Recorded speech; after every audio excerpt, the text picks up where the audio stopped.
Hello. Happy Tuesday, or whenever you happen to be watching this. We are talking about the first event in the FedEx Cup Championship, and that is the St. Jude Championship. So stay tuned.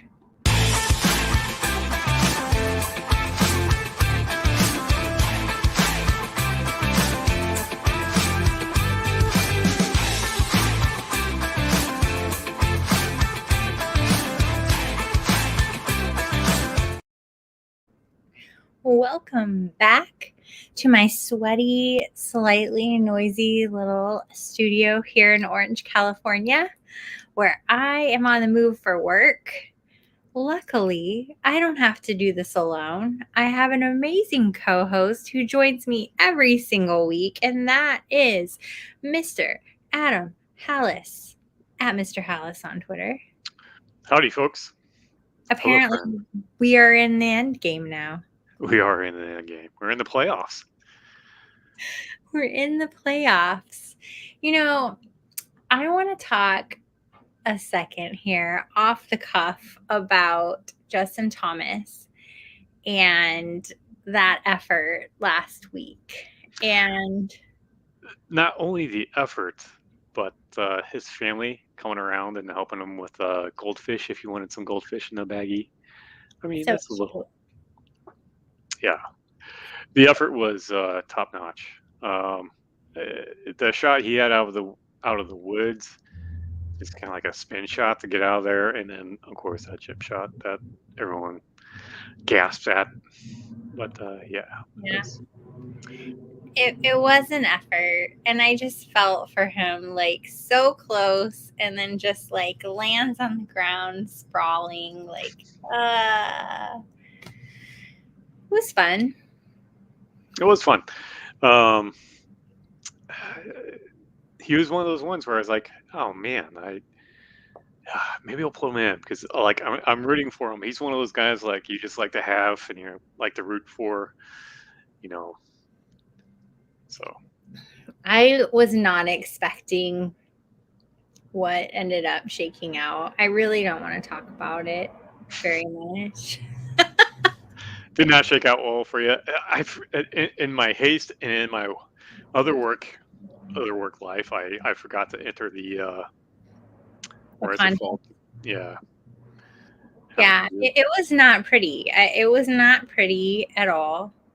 The one bright spot I did make note of was team mediocrity for my Fantasy Sports and Gambling Association League.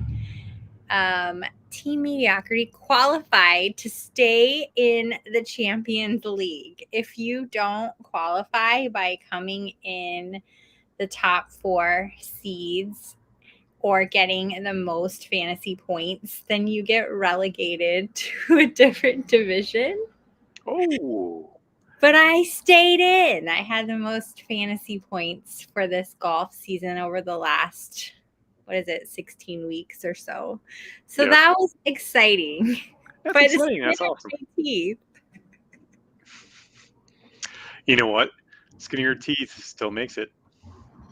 It's true. And now I know exactly what to expect for next season, and it will not be by the skin of my teeth. If any of you are watching, you better watch out. So, did you play in any contests? I did. I just forgot to do the Reservoir Fall contest.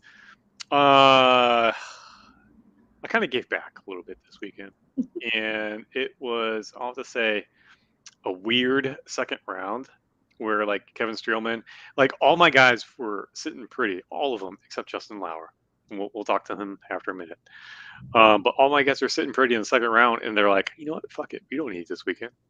And it's the one thing I forgot about, and is that some of the people that were playing in this tournament really had no skin in the game. It was kind of like their last tournament before we hit this playoff skid, and then we go into the kind of the dreariness of the fall season for golf, which really is just like these weird one-off tournaments where they typically play at the resort courses in like, Saudi Arabia or Latin America, tropics, whatever. So I kind of forgot about that aspect. And Justin Lauer, my what the fuck pick lived up to the title. But what the fuck? I think he shot like a +10. I mean, I guess if you're going to lose the worst way possible. Like, just be like, yeah, I'm just here to play golf, go home for the weekend. I'm just gonna lose in the worst way possible. Yeah. I don't even remember where some of my people finished. I thought I think people did okay. It was not good. I know that. It was. I'm just taking a peek real quick. I actually don't remember now even. We can talk about that later, I suppose. I just felt like it was. I was just looking at the leaderboard like, what the heck is happening right now? What exactly is happening? That this is happening. Yeah. Jaeger actually did okay. That was the one I was. He did okay. There's that. Davis Riley did okay, didn't he? Yeah, Davis Riley did okay. Jaeger tied for 14th. Let's see, where did Riley did great all weekend, and then I think just choked on the Sunday. Choked. Yeah. I think Smalling, Gim did okay. Sterling, not so much. Yeah, McCarthy, Gim not so much.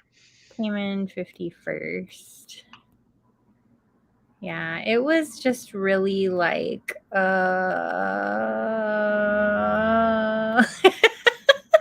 It was so those that made the weekend, and then once that lead started to separate between like Henley and then Glover, it's like the rest of the golfers are like, meet on a Monday. Like, yeah, we're just going to phone this in. You want to have some margs on the back nine? We'll have some margs on the back nine. It ended up just being really messy. That Saturday was very messy for sure. Yeah. So yeah. I don't know. But hey, we're in the playoffs now. We're in the playoffs now, unlike Justin Thomas. No. Okay. So we are at the lovely TPC Southwind, located in Memphis. I go walking in Memphis. I think they hate that song. Probably. Okay, where are we at? TPC Southwind. That's right. Where we're going to see. So the one thing, a few things that were bright spots last weekend, we called that the back nine was going to give people trouble. Like the front nine was scoring pretty well, but the back nine, number 14, which we called out, was going to give people problems, and rightfully so. It seemed to catch everyone up. Here, we're at a course that's going to be a little bit more reasonable. It's not quite a birdie fest. Last year, winning score was -15. And typically here, we look at a cut that is going to be between even and -2. So look for that this year. And our easiest holes are going to be mostly on the front. The easiest hole is a par 5, 530-yard par 5. It's number 16, 48% birdie the hole. You get about 3% eagles, so it's not bad. Another par 5, so it tells you par 5 scoring ranks here. 33% birdies. It's hole number 3. Hole number 2 is a pretty easy par 4, 400 yards, fairly short. So it's pretty birdable. And then we have birdable. And then we have hole number 15, which is also a fairly short par 4, again, under 400 yards. So you're about a 20% chance to birdie that one. Where do we see the problem? Where is the problem happening? Well, we see a hole number 5, hole number 17, and we see at a hole number 7. These are more lengthier par 4s, close to 500 yards. 20 to 30% of the people that, do play it end up gaining some strokes, so they end up bogeying it. So watch those holes as people start making the turn. Hole number 10 is also up there, 465 yards, par 4. So we're probably going to get. This is a second shot course, just like it was at Sedgwick last weekend. So we're looking at shot gained approach again. We're looking at putting. We're looking at overall ball striking, and then we're looking at off the tee and around the green if you want to get saucy. Par 5 scoring edges out par 4 scoring just a bit, just because of what I told you. 3-putt avoidance is also key here. Again, we're at Bermuda greens. They're going to be slightly fast as they were. So if you're going to handicap a course and you make it really easy, not really easy, but average to hit the driveways, you obviously have to make it up for somewhere, right? So the greens are slightly fast. So yeah, it's going to play similarly like it did last week, just not as high scoring. All right. Well, there are quite a few people I know that we talked about and that we love for this week. Maybe not love, but really like. There's quite a few players that have some really great course history. And that makes it difficult because you always want, horses for courses is what the kids like to say. I'm a kid. I say that all the time.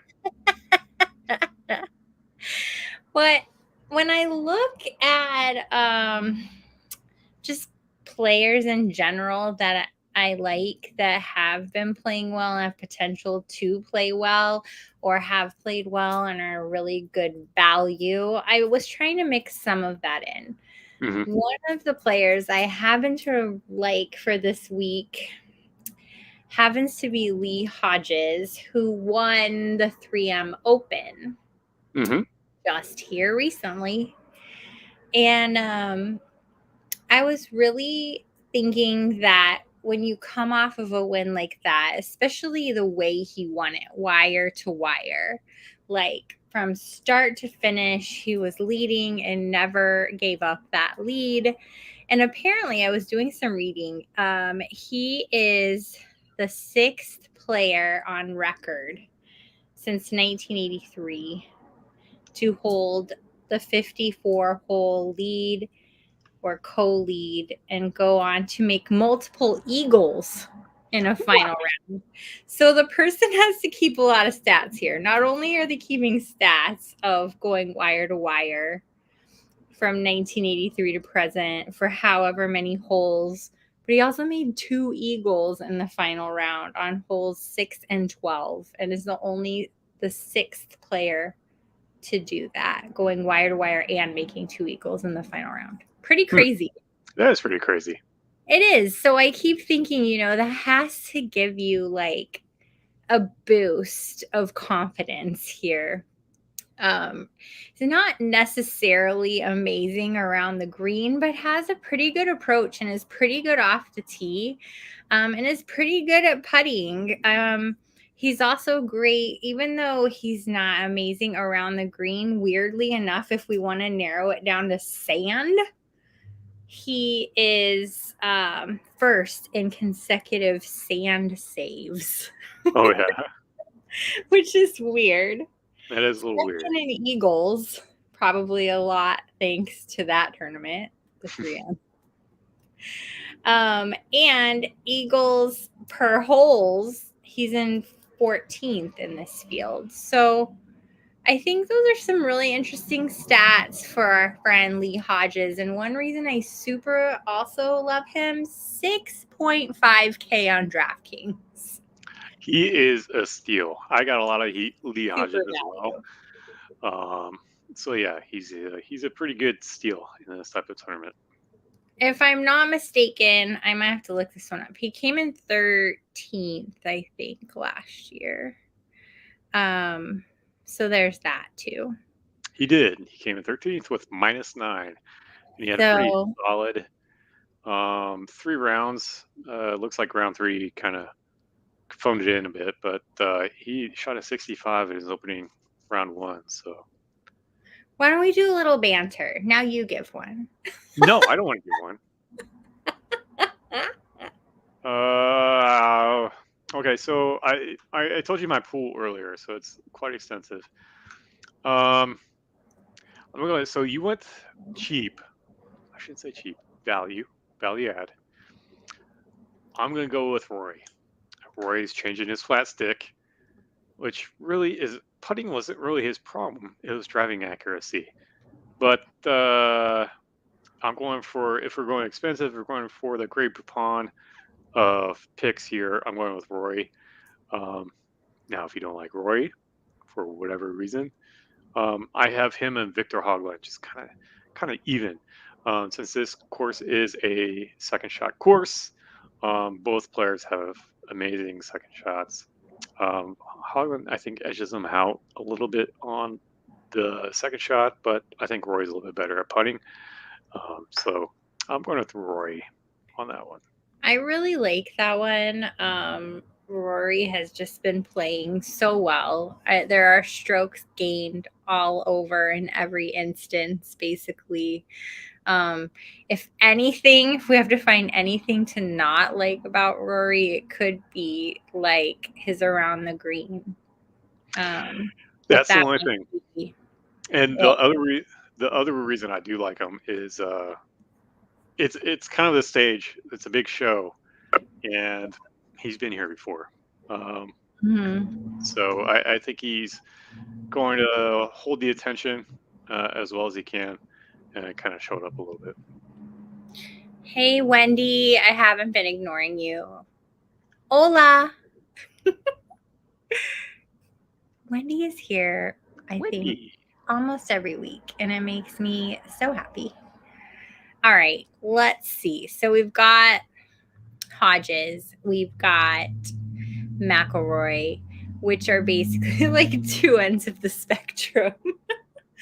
Let me throw in some middle ground that I think I think we agreed on this one too. Let me just get a price roll real quick here. Oh gosh. All right. It's not necessarily middle ground, but we're getting there. 9K. You can pick up your very own Collin Morikawa. I think I like this pick for a lot of reasons, but I like the course history here. 5th, tied for 5th last year, tied for 26th, tied for 20th. He's got the strokes gain going for him coming up in this tournament. Even the rostership is still in the okay zone. It's definitely going to creep up, I'm sure. Last 10 events, not like super spectacular, which is probably why it's keeping people at bay. But like I mentioned, his strokes gained are actually on the up and up. And again, though, the only thing about Collin Morikawa that gives us pause is, again, the around the green, not his strong suit. But when you're playing a tournament that you're very familiar with, I feel like you fall back into those habits. That's what I'm hoping. So Collin Morikawa might fall into, I'll play when I want to play. And let's go back to 2022. Let's go to Time Warp. So I'm going to tell you everything up to his FedEx St. Jude of last year. Miscut the Memorial, U.S. Open 5th. Miscut his Genesis Scottish Open. Miscut the Open 5th at the FedEx St. Jude. So I think he is one of those guys that just, if he feels comfortable A with the course or A with the tournament setting, I think he does well. And golf is truly a mental game. So I think he will do well here as well. That's exciting news.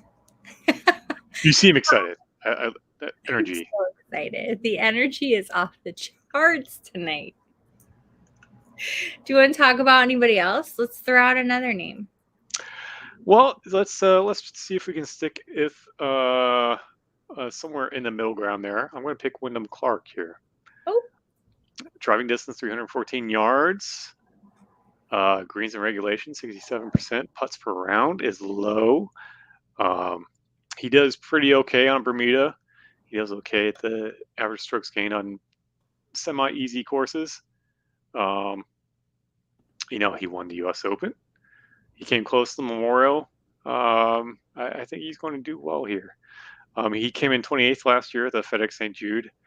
And the way he's been playing lately, I think he's going to show up some people. I like it. I like it better than where I'm about to go. Uh-oh. I just can't quit. Oh, fuck. Son of a bitch. Jägermeister. Oh, I thought you were going to say Kuchar. No. I don't think Kuchar's in here. I'm not. I just can't quit the Jaeger bomb. 7,300 on DraftKings. Rostership's looking good. Event history, I mean, he doesn't have much event history. He played last year and tied for 46, so he made the cut. But he has just really had great form. I don't know. I just like him a lot. His last 4 events, especially the last month with Jaeger, has been exciting. He opened up round 1, like the first 9, just spectacularly. Like he was at going in -6, -7 in the first 9 almost, and then he kind of fell apart. As we all do, right? It happens. But yeah, I like that pick. He played well last week. I'm taking that Hodges mentality too of just keep it going. You're in the home stretch. They are in the end game now. It's in the end game. The golfers are just going to start turning to dust if they don't make it. Poof. We have got Hodges, McIlroy, Morikawa, Wyndham Clark, Jaeger bombs. Do you want to throw out anybody else? Yeah. And Wendy, it's a no-cut event. So keep that in mind as well. So you're stuck with these people for 4 days. If you're going with Morikawa, I want to go with his pricier counterpart here at Tommy Fleetwood. I like that one too. No. Tommy Fleetwood, he doesn't have a lot of history here, I don't think. And the history he does have is not great. But he's been playing fairly pretty good golf. 10th at the Open, 6th at the Scottish Open, 5th at the U.S. Open, 2nd RBC Canadian. I think he's just one of those people, again, that likes the bigger stage.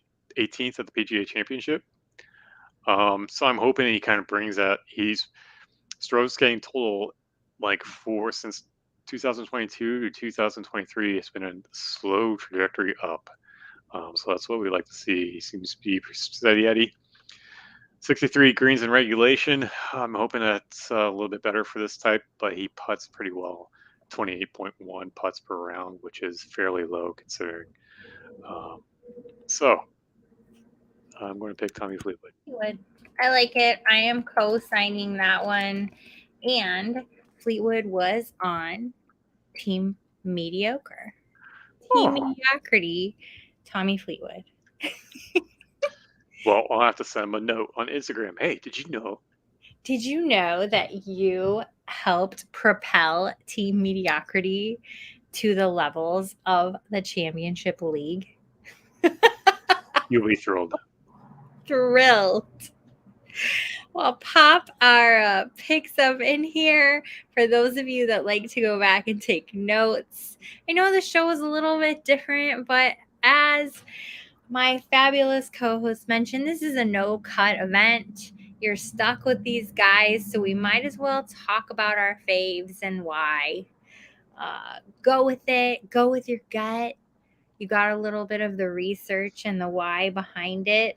We've got some values. We've got some not so great values, but must-haves, I would say. Mm-hmm. Yeah, that's about it. Anything else you want to add this week? Good luck out there. We are in the end game, and we say the end game because the season is winding down. So we only have a few normal episodes left. Yep, a few normal episodes. And weirdly enough, the main episode, I won't be here, but that's okay. We'll talk about that later. Oh, yeah, I'll just drink by myself. Drink by yourself. Cheers to you. And also, I figure we'll be popping in throughout the fall and the winter with the rando fun events that happen that we'll definitely want to talk about. But yeah, we're winding down on this season, Adam. Yeah. It's been real and it's been fun and it's been real fun. It's been real. It's been fun. It's been real fun. Okay, everybody. Until next week. Have a great time. Make some good bets. I don't know what kind of ending that is, but we'll catch you later. Bye.